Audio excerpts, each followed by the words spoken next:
Hey Grace community, this is another story of grace that we're excited to share with you. I'm Andrew Brill, one of our staffers and elders here at Christ Community, and I've got Drew Fry here with me today. Drew, excited to chat with you for just a few minutes. We have talked about these stories of grace, of ways in which we are able to share how God is at work in the everyday, in notable ways and maybe in ways that are less notable. And so love just sharing those stories with you all as a body. So Drew, why don't you just introduce yourself, a little bit of background, family, what brought you to Arkansas, back to Arkansas, I should say. Just give me a little bit of context and then we'll kind of dive in. So my wife Kaylee and I moved back from the Seattle area this last July. So we moved back both for proximity to family and also so that I could ease in as the fourth generation to live and work on the same farm where I grew up, and where I enjoyed being able to run around outside and play with animals, and just in thinking through the future that we wanted for our family that involved both proximity to each of our respective families, and just letting my kids have some of the same chances that I had. You don't have kids yet. I don't have kids yet, yes, but in part of envisioning apart from the future. baby goats. Right, those kids, yes. Yes, we do have those. Give me some scope of like how many acres, how many cattle. I mean, we're not talking, 2 acres and 6 cows here. It's a little bigger than our backyard, but Okay. We run a little over 1,700 acres. The main product that we spit out is grass-fed, grass-finished beef. So start to finish, they grow up, everything is right there. And so we will have pretty close to 80 of those this year that will finish out that way. And another 150 or so pairs of cows and calves that are kind of waiting in the wings. Well, let me ask you this. I mean, obviously a lot of cultures and a lot of times everybody would be real familiar with working with the land and agriculture. Here in Fayetteville, in a university town, and in 2021, a lot of people don't have that familiarity anymore. Give me a quick, what does a normal day look like for you? That'll kind of orient us, and then I'll kind of dive into how you see God at work. But just give me a normal day on the farm. Yeah, so insofar as such things exist, I'll try to work through it. So we have put practices in place over time. And this is not new to me arriving here. This is patterns that have been in place for much longer. And we're writing a legacy that dates back to my great-grandpa on that same chunk of ground. And so working on continual improvement. So some of the practices that we have in place fall into a bucket of things classified as regenerative agriculture. That is a fancy word, but really just means that we're trying to improve the land as we go without a heavy dependence on mechanical or chemical inputs. So where we seek to manage weeds and brush and things like that, rather than just coming through and spraying things with an herbicide, we'll try to work with goats and sheep to come along behind cows and pick those things up. And then additionally, just for the sake of the land itself, we do our best to model the environment that those grasses and forages developed in. Mm-hmm. So we'll do kind of our best imitation of a herd of bison. We'll give the cows a very controlled access chunk of land that they graze for a day at a time at most. Sometimes we're moving cows twice a day to the limit what they're on, so they'll clean that patch up really well and then move on to the next thing, so that the forages that are in place have a long time to rest and recover and grow back. So I guess a typical day, when we're trying to triage what a day is going to look like, the first thing is just making sure that everybody's got their food for that day. And then whatever emergent type things come out of that, if any. So if we've got water systems that are not working, and when we're moving from location to location throughout the day, there's lots of different water systems in place to make sure that cows have water everywhere that they're going. So we'll have, if something gets busted or a float comes loose or something like that we need to fix right then, or a fence that got trodden down in the night or something like that. So we'll address those things, and then with the time that's left in the day, we'll branch into some of those future-oriented projects where we're continuing to both put up permanent fencing so that we can continue to choke down those paddocks that we're using so cows can rotate through. I'm picturing these like vandal cows that during the night trot over fences. If given the chance, yes. No, I'd say for the most part, when they're full, they're not real picky about it. But if you get a thunderclap or something that spooks everybody, you might have something like that. Yeah. Or a deer that gets tangled up and pulls something off of a post. So then branch into some of those forward-thinking projects like new water systems that we're putting in place to help us again with just divvying those paddocks up into smaller and smaller chunks. Even those projects are going to have different time horizons. So some of those are within the next year, some of those are within the next 5 years or 10 years, or some projects that my grandpa started that we're still working on what a concluding chapter to that looks like. It's interesting as you say that. I mean, there's such a rhythm of the day-to-day and then the years and decades, which I think being a farmer kind of forces you to live in both of those realities. Right. Hey, what are the needs of today, as well as, hey, I'm part of something that far outlives me, started before me and lives after me. Talk about in the midst of that, in the day-to-day, in the long range, and I know you've thought about this before, how do you see God? How do you know God, in a sense, better because of what you do day in and day out, year in and year out? Where do you see him in your own life, in the land, wherever you want to direct that answer? What are your thoughts? And I may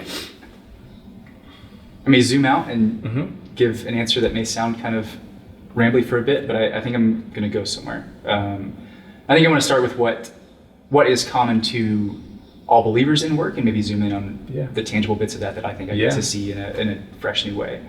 With the creation account, you've got people that are made in the image of God, and in the garden they're given work to do, and that's all pre-fall. That work is a part of our imaging of God, and being able to take on creative endeavors and bring order out of chaos is one way that the image of God, I think, manifests itself in people. And we now, living in light of the fall, are broken image bearers in that regard. So there's lots of things that we don't do well with that. And we have to wrestle with the introduction of thorns and thistles, and that's usually a metaphorical discussion. It's quite literal for me. Blast another thistle. Exactly. That was a pretty spot on impression. But with that, I think, we're broken, we're fallen.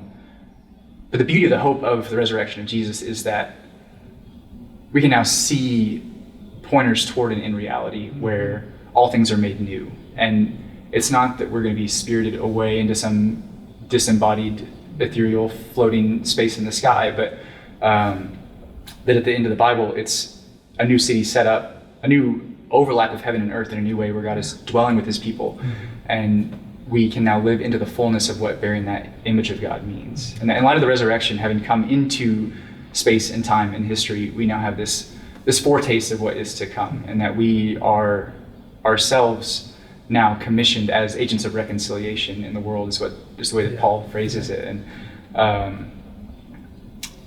so I think for us as Christians, and this is not my idea, it was Al Wolters, I think, is the writer, philosopher that talked about this, but that in Christianity you can have a right ordering of creation, that it's not a dirty, filthy skin bag that I'm living in that I get to whisk away from, and it's not that my ultimate hope is in the created order itself, rather that we can live and work in a space that we know to be broken, living in light of an ultimate hope and an ultimate reality. And so as we're taking on aspects of the day-to-day, that we can do that as broken image bearers, but the first fruits of the resurrection that is to come. And so I think that offers a fullness for whatever work that somebody's in, is that we can be about the work of reconciliation of God and his creation. The order out of chaos, as you say. And so continue to be image bearers of God, though in a limited capacity now, obviously. But I guess for me, I get to do a lot of that feels quite tangible.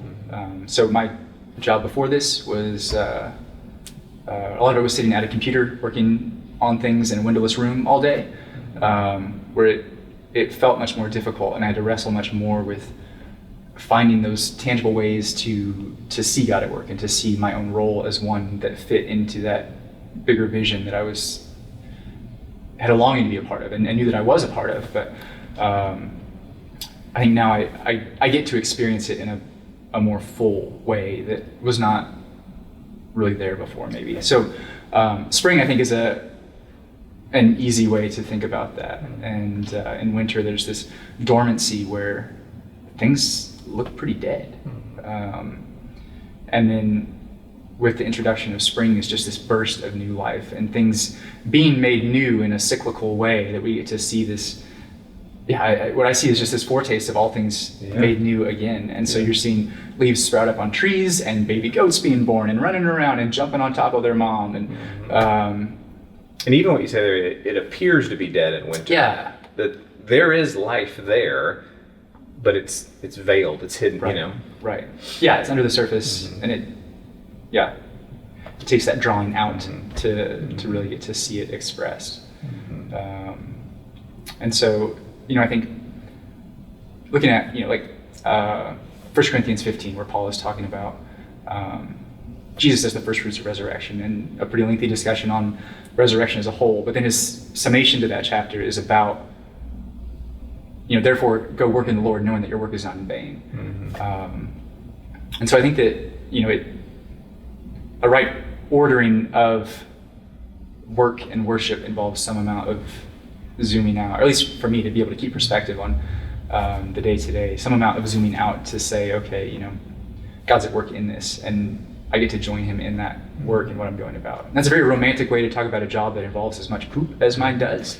But that, I think, is part of what I see in that interplay. If that No, I love that, and even the straightforward language of, even how you're approaching it and the types of agriculture you're trying to do is to say, hey, I'm a caretaker of God's creation. I'm a caretaker of his gifting. I'm trying to bring order to chaos. That's just, I love that perspective that you've taken, as you say, zoom out, and then you apply it in your specific arena. Yeah. So I think, again, that's part of the legacy that I am stepping into as well. Is just an attitude on a larger scale within my family that, this land is ours to steward, and that ultimately this and all things are the Lord's, and to try and manage it in such a way that is glorifying and not solely glorifying for ourselves. We're not trying to use it in such a way that we're stripping out nutrients or abusing it in some way that we have to go back in and then use outside inputs to make it as good as it was before we started using it again, but rather that as we're going, that land itself has a chance to improve as we go. Yeah, that's great. That's great. Well, Drew, thanks for joining us. Really appreciate you sharing your story, or at least a little snippet of it. I know there's a lot there and years that go into that, but thank you. And we enjoy telling these stories where we get to see how God is at work in the Monday to Saturday outside of a worship service. What does it mean like to live with the grace of God and as bearers of his image? So thanks to Drew Fry, and we'll see you all again soon. Christ Community, thanks.